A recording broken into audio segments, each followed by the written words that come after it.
नमस्कार दोस्तों, आप सभी का स्वागत है हमारे YouTube channel BCS basic physics में। आज के इस वीडियो में हम चर्चा करेंगे कक्षा 11 का टॉपिक। देखिए दोस्तों, हमने इस वीडियो से ठीक पहले जो वीडियो बनाया उसमें हमने आप लोगों को ये बताया है कि सदिशों का गुणनफल किस तरीके से होता है। हम साधारण गुणा करते हैं, जैसे 3 गुणा 4 बराबर 12। सदिशों का गुणा इस तरीके से नहीं होता है। सदिशों के गुणन की दो प्रक्रियाएं हैं, दो तरीके से सदिशों का गुणा होता है। पहला जो तरीका था वो हमने देख लिया था, सदिशों का अदिश गुणनफल, डॉट प्रोडक्ट। और उसमें हमने ये देखा था कि जब दो सदिश का डॉट प्रोडक्ट होता है तो दोनों सदिशों के परिमाण तथा उनके मध्य की कोण की कोज्या के गुणनफल के बराबर हमारे को रिजल्ट प्राप्त होता है। देखिए, आज हम इस वीडियो में देखेंगे कि जब दो सदिशों का सदिश गुणनफल होता है तो उसको हम कैसे परिभाषित कर सकते हैं, सदिश गुणनफल के कौन से एग्जाम्पल होंगे, और घटकों के रूप में यदि दो सदिश दिए हुए हैं तो तीसरा सदिश किस तरीके से प्राप्त होता है। इससे संबंधित कुछ महत्वपूर्ण बातें भी इस वीडियो में आप देखेंगे। सर्वप्रथम दो सदिशों के गुणनफल को किस तरीके से, सदिश गुणनफल को किस तरीके से हम परिभाषित करेंगे। देखिए दोस्तों, दो सदिशों का सदिश गुणनफल, इसको वेक्टर प्रोडक्ट कहा जाता है। इसका दूसरा नाम है क्रॉस प्रोडक्ट, क्योंकि दोनों सदिशों के मध्य हम क्रॉस का साइन लगाएंगे और उसको सदिश गुणन कहा जाता है, क्रॉस प्रोडक्ट कहा जाता है। देखिए, दो सदिशों के सदिश गुणनफल से प्राप्त होने वाली राशि भी एक सदिश राशि होती है। इसका मतलब है कि सदिश गुणन में प्राप्त होने वाली राशि सदिश, अदिश गुणन में प्राप्त होने वाली राशि अदिश राशि होती है। अब यहां पर हम बात करेंगे इसको हम किस तरीके से परिभाषित कर सकते हैं सदिश गुणन को। देखिए दोस्तों, कि दो सदिशों का सदिश गुणन, दो सदिशों का सदिश गुणन, दो सदिशों का सदिश गुणन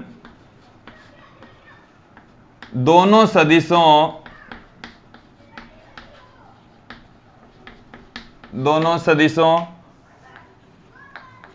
के परिमाण व उनके मध्य के कोण की ज्या के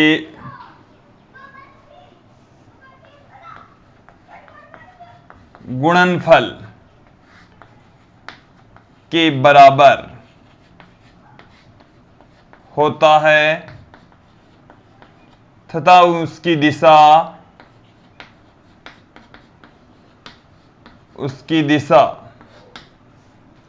दक्षिणावर्ती पेंच नियम की सहायता से दो सदिशों के सदिश गुणनफल की जो डायरेक्शन है वो फाइंड आउट करेंगे तथा उसकी दिशा दक्षिणावर्ती पेंच नियम से ज्ञात करते हैं।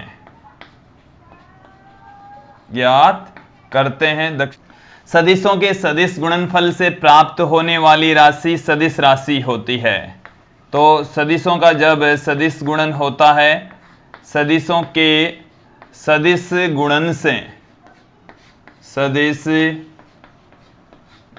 से प्राप्त राशि या जो रिजल्ट प्राप्त हो रहा है वो भी एक सदिश राशि होगी। यहां पर हम देखेंगे कि यदि हमारे पास में दो सदिश हैं, यदि दो सदिश ए वेक्टर व बी वेक्टर है तथा इनके मध्य का कोण, इनके मध्य का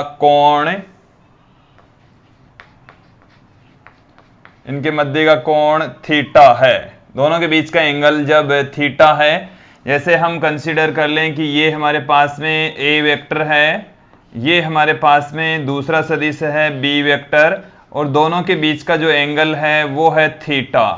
ए वेक्टर तथा बी वेक्टर दोनों सदिशों के बीच का जो कोण है वो थीटा है। अब देखिए दोस्तों, जो सदिश गुणन है ए और बी को हम किस तरीके से लिख सकते हैं, सदिश गुणा को किस तरीके से लिखा जाता है दोस्तों। तो ये हमारे पास में है ए वेक्टर, ये हमारे पास में है बी वेक्टर। सदिश गुणन के लिए दोनों सदिशों के बीच में क्रॉस का साइन लगाएंगे।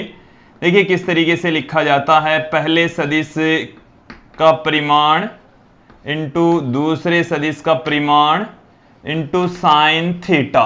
ये जो थीटा है वो ए वेक्टर तथा बी वेक्टर के बीच का कोण है, और साथ में हमने यहां पर एक एकांक सदिश लगाया है, इसको हमने एन कैप से लिखा है दोस्तों।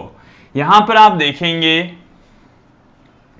इसको हम इस तरीके से भी पुट कर सकते हैं, A vector cross B vector बराबर A B sine theta n cap. ये जो एन कैप है, एन कैप एक एकांक सदिश है। इसका मतलब है कि इसकी जो वैल्यू होती है, इसका जो परिमाण होता है वो एक होता है, एकांक सदिश है जो सिर्फ दिशा को शो करता है। वो ए वेक्टर क्रॉस बी वेक्टर की दिशा में एकांक सदिश है दोस्तों।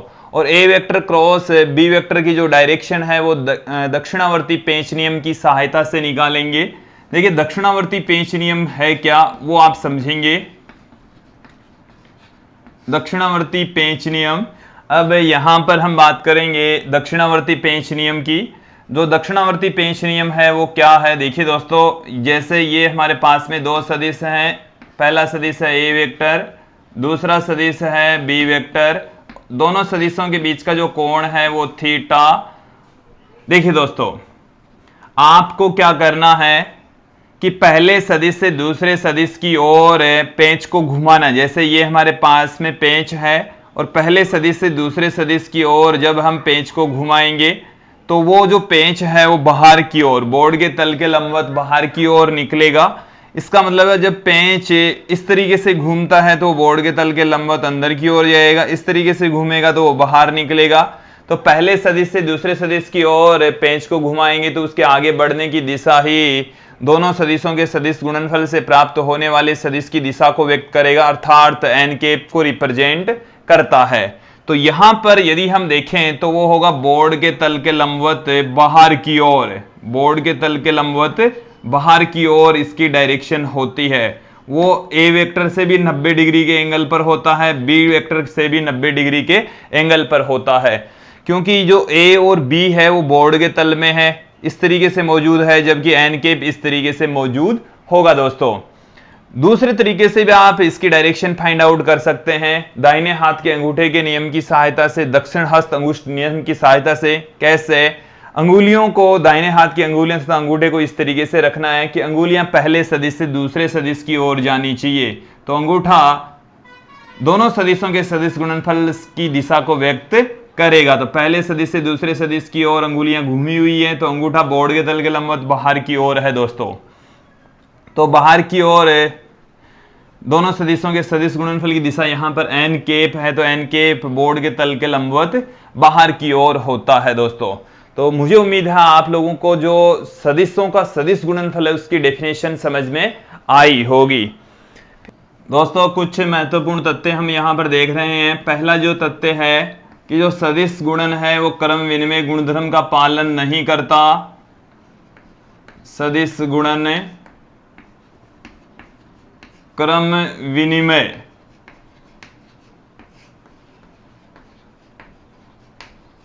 गुणधर्म का पालन नहीं करता है, क्रम विनिमय गुणधर्म का पालन नहीं करता है। इसका मतलब देखिए दोस्तों कि जो A vector cross B vector है वो B vector cross A vector के बराबर नहीं होता है। हालांकि दोस्तों इनका जो परिमाण है वो बराबर होता है। A vector cross B vector का परिमाण बराबर होगा B vector cross A vector के परिमाण के। इसके पीछे रीजन क्या है दोस्तों कि इसकी दिशा और इसकी दिशा एक दूसरे के अपोजिट होती है, परिमाण समान होता है, डायरेक्शन एक दूसरे के अपोजिट होती है। इसको हम इस तरीके से रिप्रेजेंट कर सकते हैं, A vector cross B vector बराबर minus B vector cross A vector. इस तरीके से इसको लिखा जा सकता है। देखिए दोस्तों, दो सदिशों के सदिश गुणन के लिए हम यदि दूसरे गुणधर्म की बात करें तो सदिश गुणन वितरण नियम का पालन करता है, हालांकि क्रम नहीं बदलना चाहिए। सदिश गुणन में वितरण नियम लागू होता है, वितरण नियम का पालन होता है, हालांकि जो सदिश है उनका क्रम नहीं बदलना चाहिए। जैसे ए वेक्टर है, उनका क्रॉस प्रोडक्ट है B vector plus C vector के साथ में, तो ए वेक्टर को हम बी वेक्टर के साथ में क्रॉस प्रोडक्ट करवा देंगे, ए वेक्टर क्रॉस बी वेक्टर, फिर प्लस का साइन है तो प्लस का साइन आएगा, फिर ए वेक्टर का क्रॉस प्रोडक्ट आएगा सी वेक्टर के साथ में। यहां पर आप इनको आगे पीछे नहीं लिख सकते, B vector cross A vector इसको नहीं लिखा जा सकता। दोस्तों, कुछ और भी इससे रिलेटेड बातें हम यहां पर देखने वाले हैं। जैसे हम बात करें कि जो सदिश गुणन है उसकी वैल्यू कहां पर अधिकतम होती है, कहां पर न्यूनतम होती है। A vector cross B vector बराबर हम जानते हैं A B sine theta n cap. ये हमारे पास में इसकी डेफिनेशन से सूत्र आता है, फॉर्मूला आता है। और जब यदि हम थीटा की वैल्यू 0 डिग्री पुट कर दें तो हमारे पास में ए वेक्टर क्रॉस बी वेक्टर कितना आएगा दोस्तों।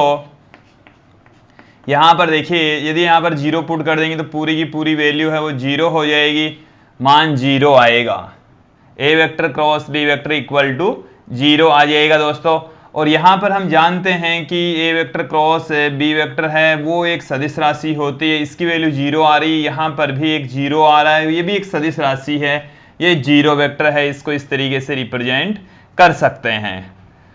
दूसरी, जब हम थीटा की वैल्यू पुट करें, हमारे पास में थीटा इक्वल टू है 90 डिग्री, तो हमारे पास में ए वेक्टर क्रॉस बी वेक्टर का जो मान है वो क्या आएगा दोस्तों। देखिए, ए वेक्टर क्रॉस बी वेक्टर बराबर आ जाएगा ए बी साइन 90 की वैल्यू हो जाती है 1, तो ए बी आ गया, एन कैप आ गया, अर्थात हम कह सकते हैं A vector cross B vector का जो परिमाण है वो ए बी के बराबर होगा, और ये इसकी वैल्यू अधिकतम होती है, मैक्सिमम होती है।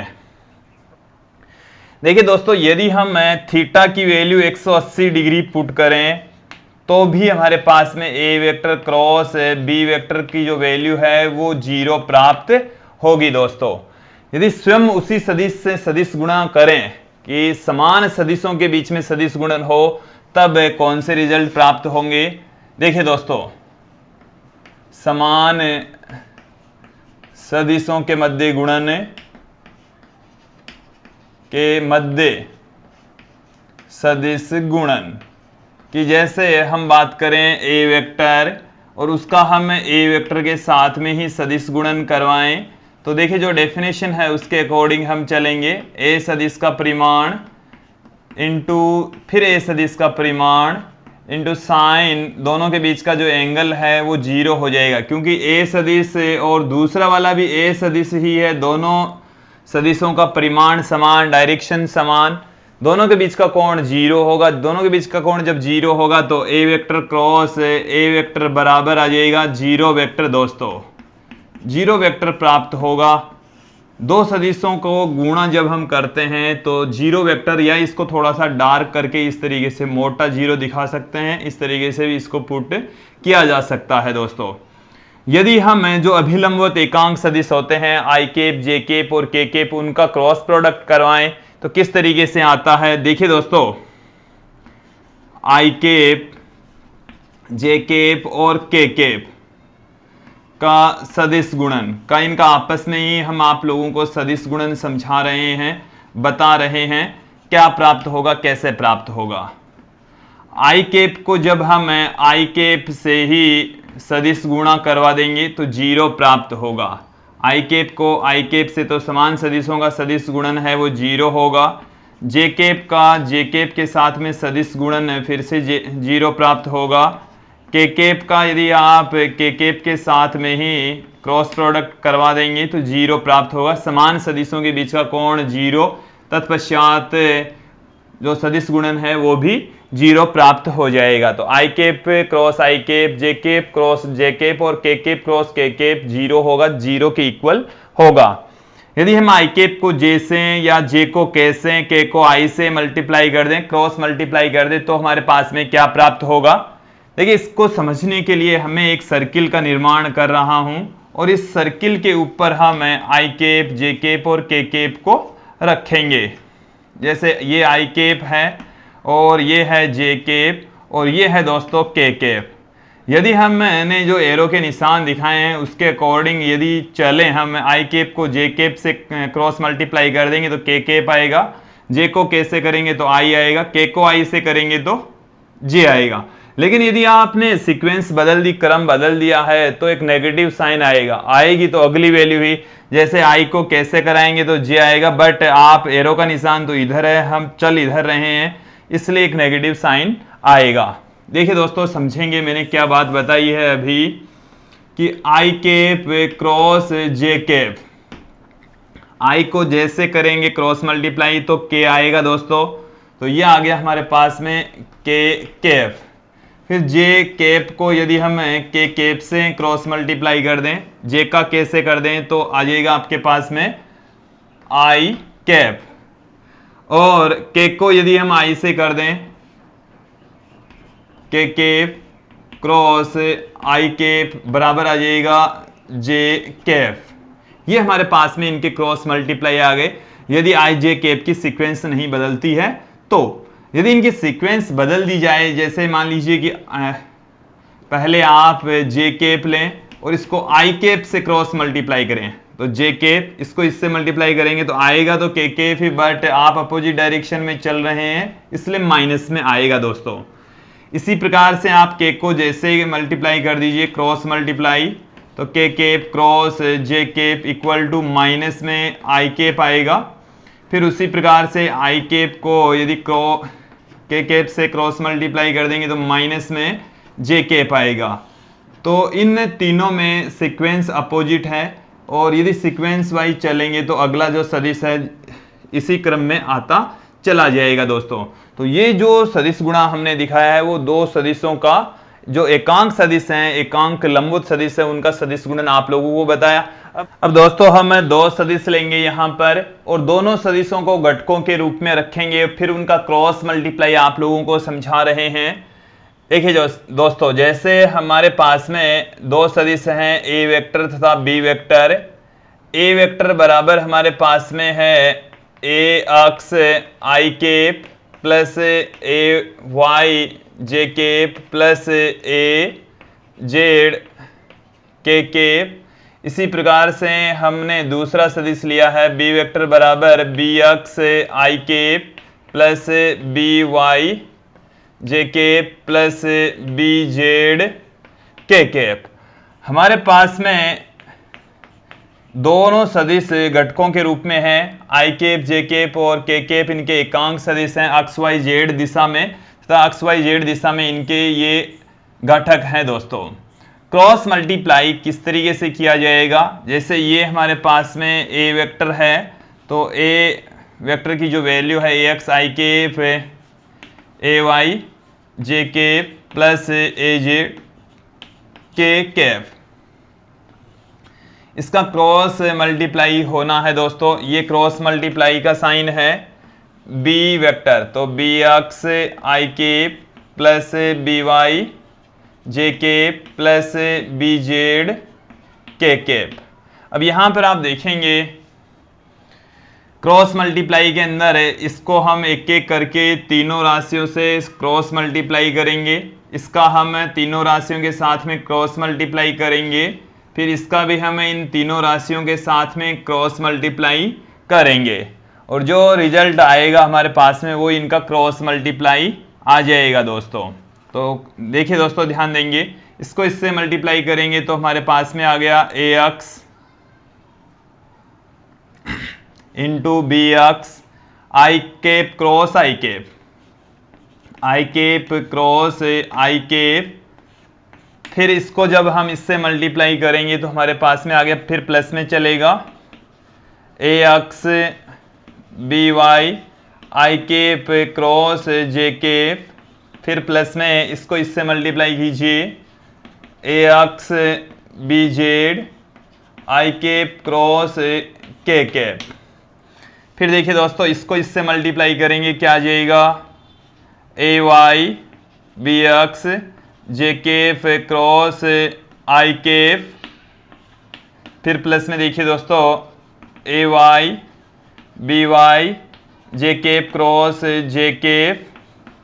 फिर प्लस में इसको इससे मल्टीप्लाई करेंगे ए वाई बी जेड, इधर है जे कैप क्रॉस इधर से के कैप। बोर्ड पर नजर रखेंगे तो बिल्कुल समझ में आ जाएगा।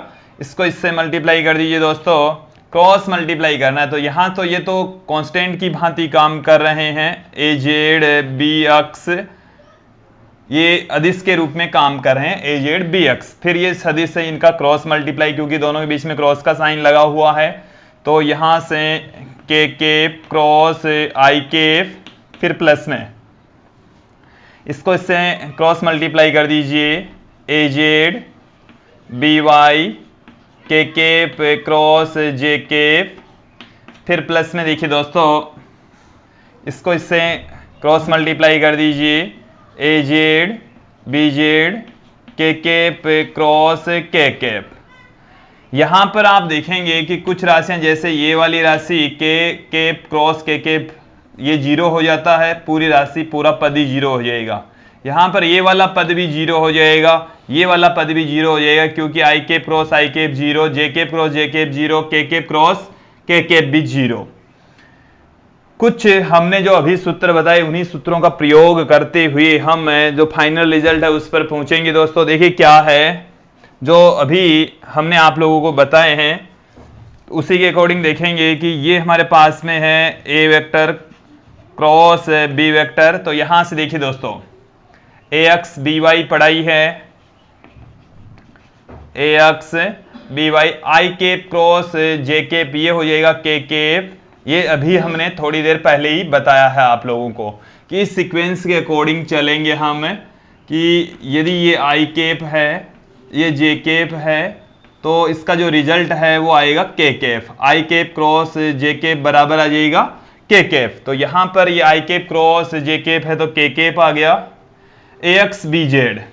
फिर प्लस में A x B z i cap cross k cap. तो i cap cross k cap हम इसके अपोजिट डायरेक्शन में चल रहे हैं तो माइनस में जे कैप आएगा दोस्तों।